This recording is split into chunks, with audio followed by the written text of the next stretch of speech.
welcome and the esteemed panel on the dais here to this presentation. I am Manoj and I am leading the Smart City engagement for NetApp in India. I mean, all of us have been discussing since morning about the various solutions, but I think one thing which is coming out very, very clearly during the discussions is that data is at the core of the smart cities. And hence, companies like us are pivotal to the success of smart cities, because smart city is all about data, all about information, all about taking smart decisions. So data is at the forefront of the smart city. So we believe we have an important role to play, and with our experience and with our solutions, we believe we can certainly contribute to the initiative of Honorable Prime Minister. The agenda which I have set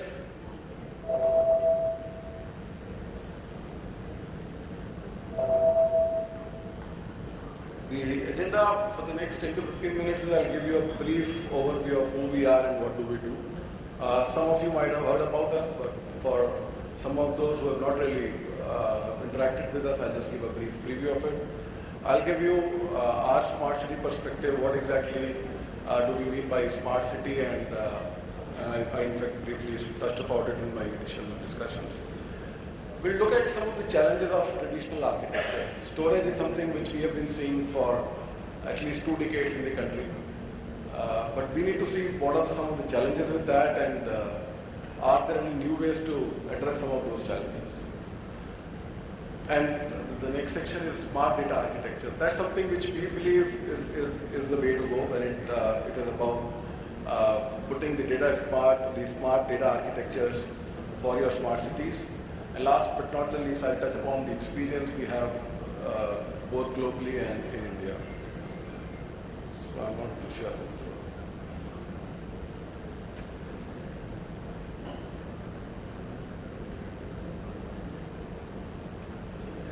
So we are actually a Fortune 500 company. We are headquartered in the US anyway. We've been in this business for over 2 decades. Our fiscal year is May to April, and as of last fiscal year, our revenues were $5.5 billion. We operate in over 150 countries, close to about 12,000 employees. And we essentially help our customers to save their data, manage their data, and protect their data. So anything around product data lifecycle is what we actually address as an original equipment manufacturer. And we feel, we are proud of being among the best places to work, both in India as well as globally. And every country we operate, we are among top 10 or top 20 employers in each of the countries we operate. In fact, we are among the top 4 or 5 best multinationals to work for, based on the surveys which were recently announced. And I think it is basically our passion to go beyond, and the success, our success is based on customer success. So that's the basic philosophy of our company. From a what exactly the smart city? I think all of us here have been, reading about smart cities, have been attending various conferences. If I put it very, very simplistically, smart city is essentially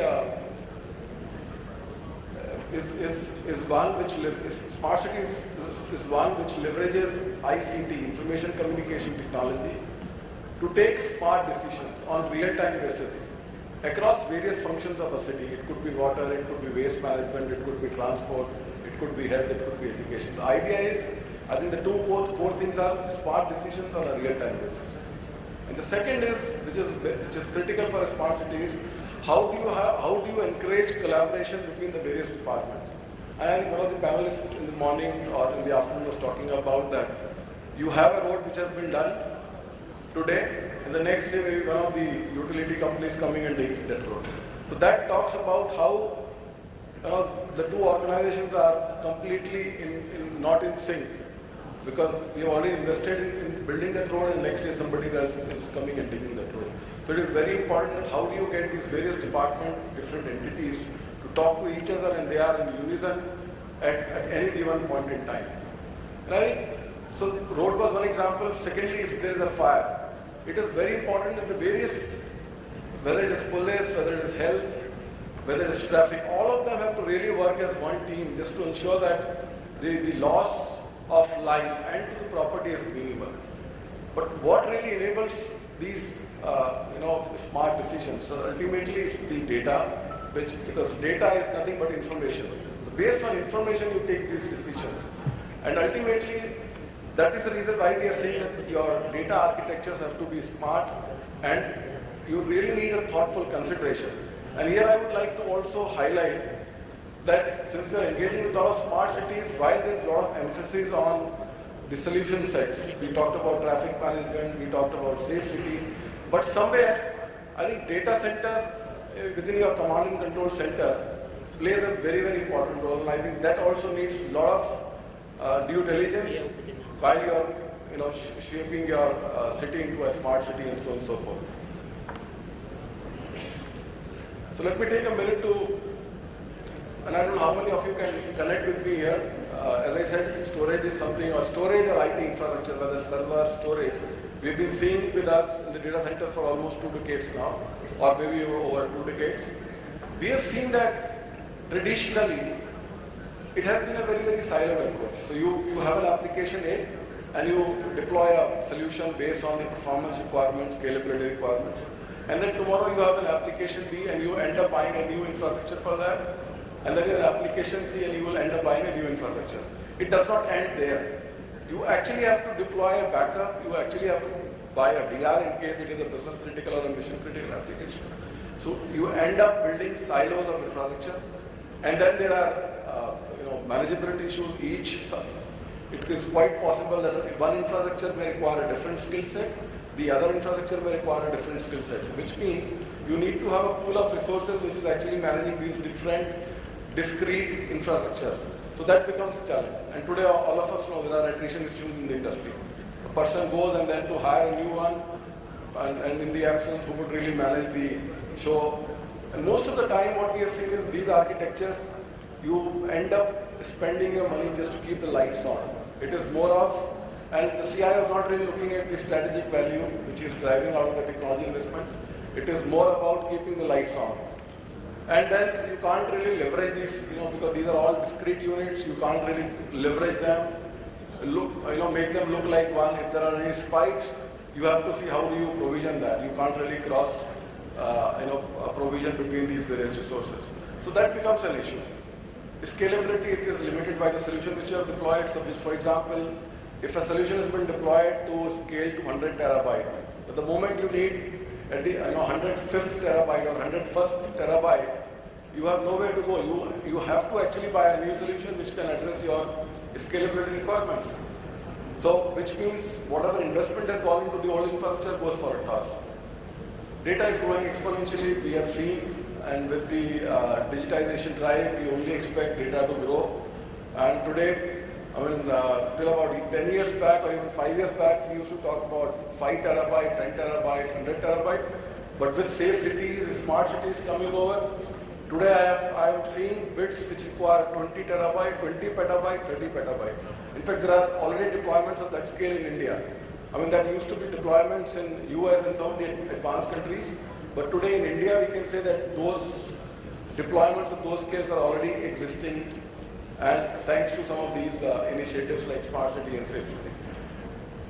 But when data is growing, the traditional way is that you end up throwing more hardware to it, which is, because that was the only option available, so you end up putting more hardware to it. And when you put more hardware, it has its own implications on power, space cooling, manageability, and hardware comes at a price. And then there are operational expenses. And then last but not the least, they are not cloud enabled.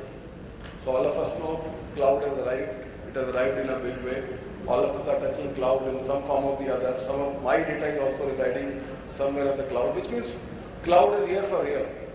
But somehow the existing technologies which are there in your data center, they don't integrate with cloud. And I'll get into a little more detail on what exactly do I mean by that. So let me quickly come on what exactly do I mean by a smart data architecture. So this was a traditional storage architecture. I hope some of you who have been associated with data centers may be able to relate with me. So you have tier 1 applications, maybe somebody comes here from a telco background or a BFSI background, maybe his billing application or a CRM application would qualify to be a tier 1 application. Then you have the tier 2 applications, maybe an exchange could be a tier 2 application. Maybe for some of you, it could be a tier 1 application as well. And then we have the tier 3, which is typically the backup, archival, so on and so forth. So as I was talking about that you have a siloed approach, you end up building the infrastructures, you would do investment based on the requirements of that particular application, the availability and so on and so forth. But NetApp came out with a very innovative design. He said, can we consolidate? In fact, people have been talking about consolidation for a long time. But we said, can we have one platform which can not only address your consolidation requirements, but which can meet all kinds of data, because you have file access, you have block access, there are different terminologies, I would avoid getting into it. But typically you have different ways in which you access the data which is residing on a disk. So can you avoid getting into multiple solutions to access those different data types? Can you have one single storage? And the terminology, the buzzword is unified storage. So we came out with industry's first unified storage, and what we also did was, as an evaluation, we came out with industry's first unified scale-out architecture. Now what you would see is, run a small animation to give you what exactly do we mean by the scale-out architecture and how does it help in smart cities kind of environment. Because in smart city, you can really expect that your applications have to be up and running 24/7. You can't bring them down for any strange reason or any reason whatsoever. Irrespective of the technology has gone obsolete, irrespective of there has been a spike, there has been a sudden surge in the demands. So there could be n number of reasons, but your infrastructure has to be up and running, those services have to be available to the citizens, irrespective of what really happens in your city or in your town, so on and so forth. So if I run the animation, and here what we are trying to say is that you have ABCD, let me not say it is SAP or Windows. From a smart city or a safe city perspective, maybe it could be a video surveillance application, it could be a traffic management application, and it could be a waste management solution application, it could be a water management application. So rather than building silos, because right now what is happening is within the smart cities framework also, cities are taking some baby steps. Few cities will go for ITMS, few cities will go for maybe just a safe city right now. But what we are saying is we need to have a holistic approach so that you look at next 5 to 10 year horizon, look at the various use cases and see what are the applications which will get rolled out. And based on that, you design your infrastructure which can scale horizontally. So you don't have to buy a big box upfront. You can actually keep on adding nodes, which is a horizontal scalability depending on your requirements. So it is pay as you grow kind of philosophy. And it really helps you to reduce your investment upfront and still taking care of all the investments which you are doing over the years. It addresses your technology obsolescence and some of those issues as well. So if you look at it, so we have distributed the workload. So ABCD was the application, and then we are trying to create a backup copy of A on a different controller, because this is a different physical controller. It can actually be a shared infrastructure as well. Then we saw some performance issues with B. It unexpectedly grew up, which we can certainly envisage in an environment like this. And similarly, we found that there were issues in other workloads. So we could actually bring down a controller where there was an unexpected performance growth, and we could buy a new controller and we can bring that online and then redistribute your workloads. So all that, and if because of technology obsolescence, you need to bring down a controller. You can actually take it off, move your workloads onto existing controllers, buy a new controller, bring it online, and redistribute your workloads again, so that you get optimal performance. So all that is happening online. There is absolutely no disruption to your business or to the users. So that's something which we are actually talking about from a smart city perspective. I was talking about scalability. So all of us are used to having a vertical scalability, which means you bought a machine. Let me explain it from a server analogy perspective, that you bought 8 CPU machine, but it was 2 CPUs populated. You could actually buy 2 CPUs tomorrow and then make it 4 CPUs, still have a headroom, and that's how you can actually grow. The other way is you can grow horizontally. So you bought a 2 CPU machine and not a 8 CPU machine, and tomorrow you want 2 more CPUs, you can actually buy a server with additional 2 CPUs and make a cluster of these 2 nodes. So that's exactly what I mean by horizontal scalability. So our technology helps you to grow both vertically and horizontally. And the other important feature is that if you already have an existing storage, we can actually virtualize that and we can make that as part of your existing cluster. So this is just to ensure that your investments which you have done are not unnecessarily drained, and you have a pool of resources which can be leveraged for various applications. And if somebody has to scale from a capacity or a performance standpoint, all those can be achieved by adding different types of disk types. So you have different type of disk types: low performance, medium performance, high performance. We were talking for traffic management, we are anticipating there will be a lot of prediction, and then so you will predict what kind of traffic which will happen at 5 p.m. and based on that you will decide what is the most optimal route. So for all that to happen, you need some very, very fast response drive, and flash is a good medium. Flash is recently, over the years, the price points have become very attractive, and today you can actually deploy a flash, and for some of very, very high performance applications, you can actually deploy a flash and you can see the results in a jiffy.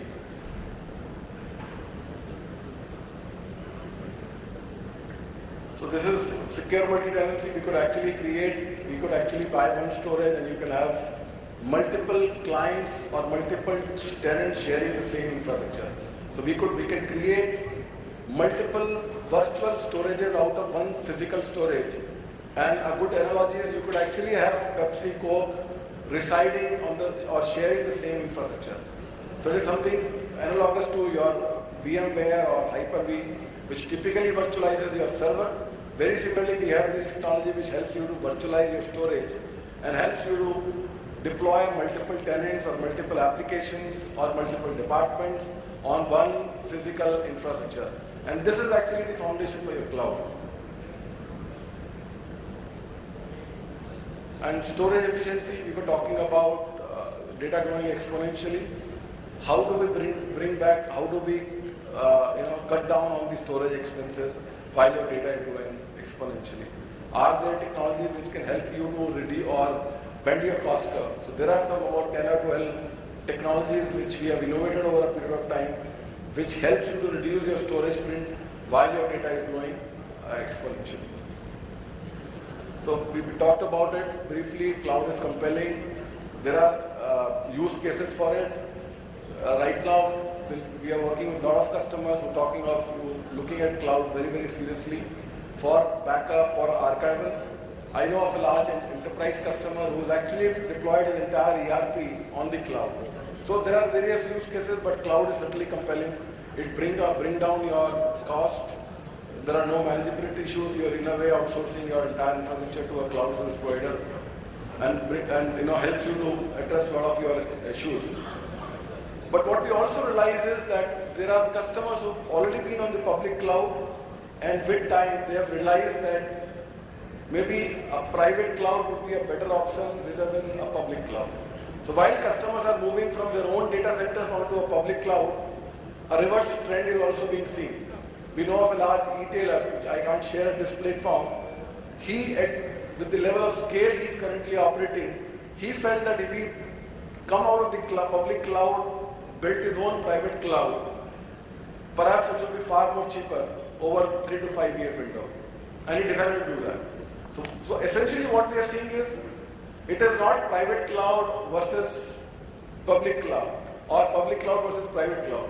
What we realize, and based on a lot of research reports, both public and private are here to stay.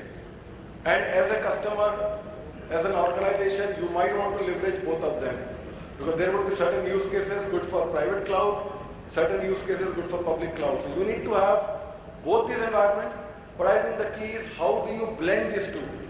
How do you integrate the public and the private cloud so that this actually becomes one entity for your data, for your organization?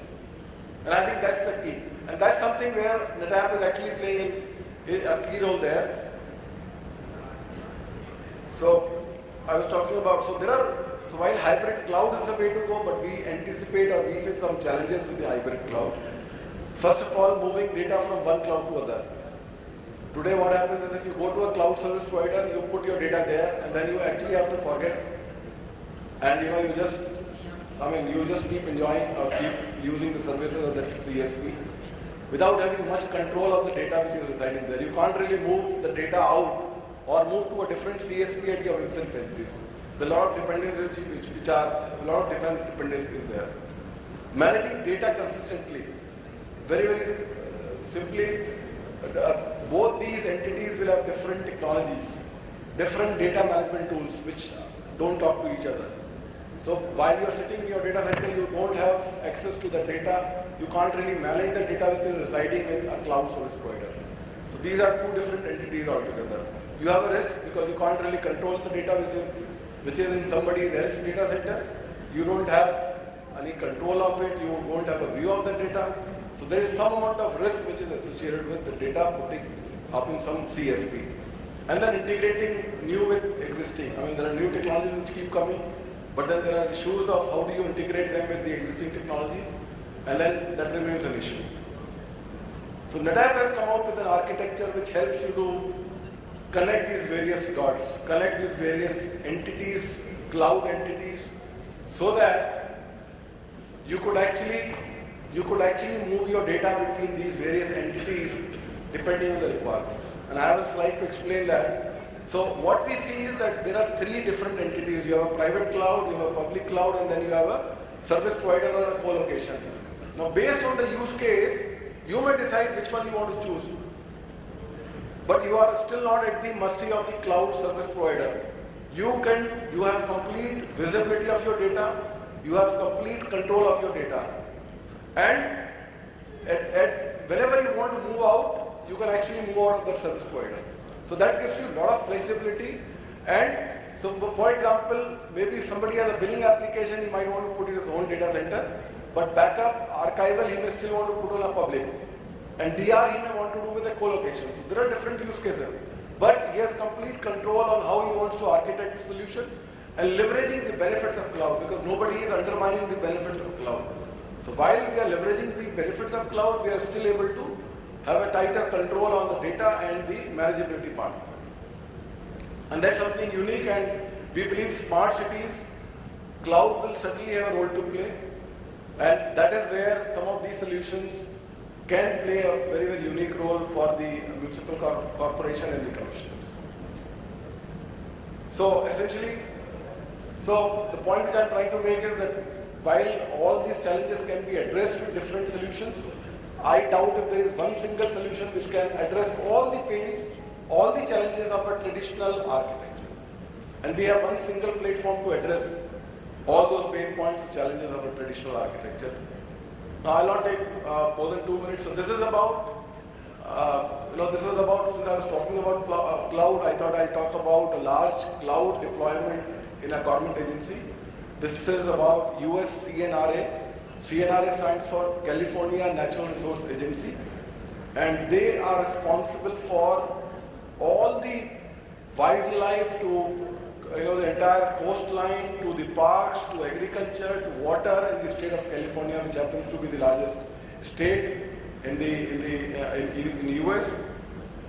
And before they deployed our solution, all the 29 departments had discrete solutions which were deployed. And they are supposed to respond to disasters, maybe an earthquake or a fire or a flood. But earlier the data which was available to them, the latest data was almost 29 to 30 days old. So you can imagine a situation where there is a disaster, but the data which they are using is about 29 to 30 days old. You can imagine what kind of decision would they actually be taking on that.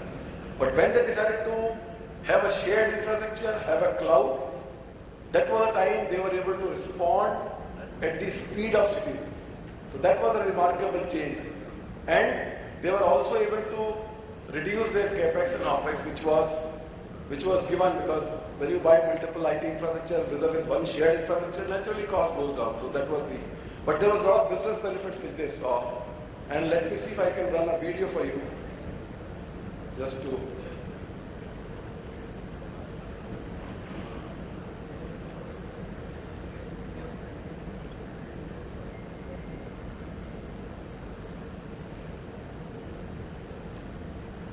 Excuse me, if you can just run the video.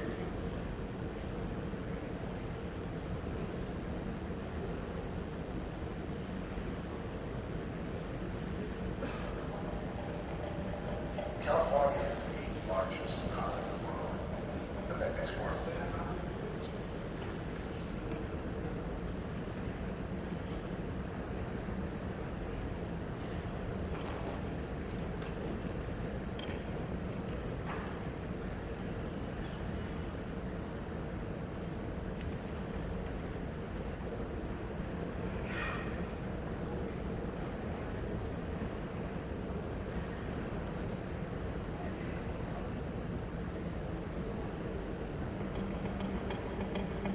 California is the 8th largest economy in the world, but that exports a lot of things to a lot of countries, a lot of states. Water, oil and gas, agriculture. California affects the world.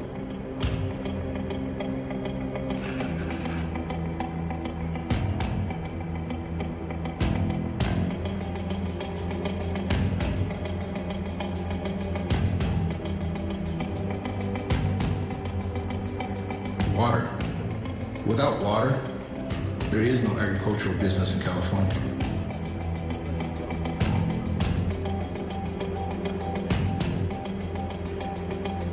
Without looking at how we manage these resources, it will have an impact not only in the rest of the United States, but the rest of the world. The state CIO and the governor both want to see technology provide more effective government for California. How can we use IT as a business enabler? It's information.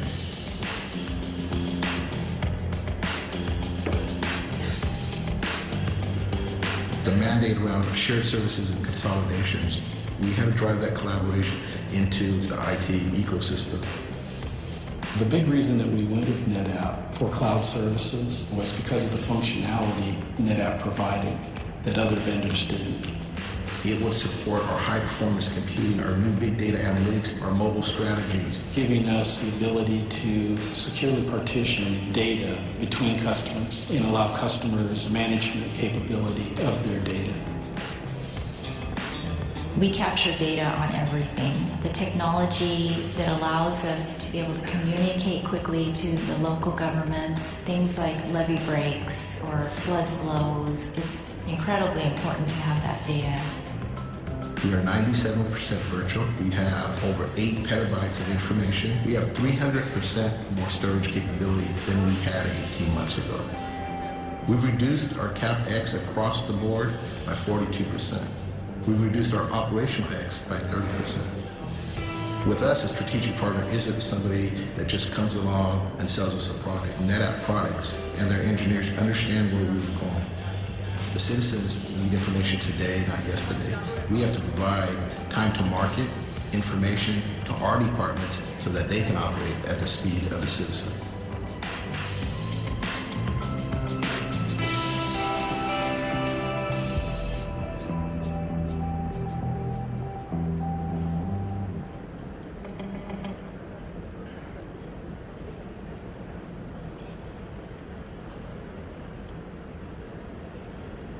So we are the technology provider for, from a storage standpoint, Rajasthan Command and Control Center. They have rolled out an RFP for 7 cities, and I think that I was talking about deployment. I think they would be in the scale of about 15 to 20 petabytes. And out of this command and control, they want to integrate various applications like dial and read, analytics, forensics, so on and so forth. So it's a large project which they are doing. We are privileged to be part of the project. MP has rolled out in 11 cities. They are in the process of rolling out the command and control center at 11 cities across MP, and we are again the technology provider from a storage standpoint for all the 11 cities. Again, the scale of storage here is about 10 petabyte, and most of the applications we saw in Rajasthan are being replicated here, except for face recognition system that they're deploying for example. Gandhinagar, they came out with an RFP for building a smart city for Gandhinagar, which had some use cases like Wi-Fi, city circling, smart parking, smart lighting, and we are privileged to be the technology provider for this project as well. This is the last slide. So these are the various projects which we have been associated with respect to smart cities globally, across China, South Korea, Vienna, so on and so forth. So I think with this I conclude my presentation, and I'm around. If there are any questions, I'll be able to take them. And thank you so much, gentlemen, for giving me a patient here. Thank you so much, and have a nice day.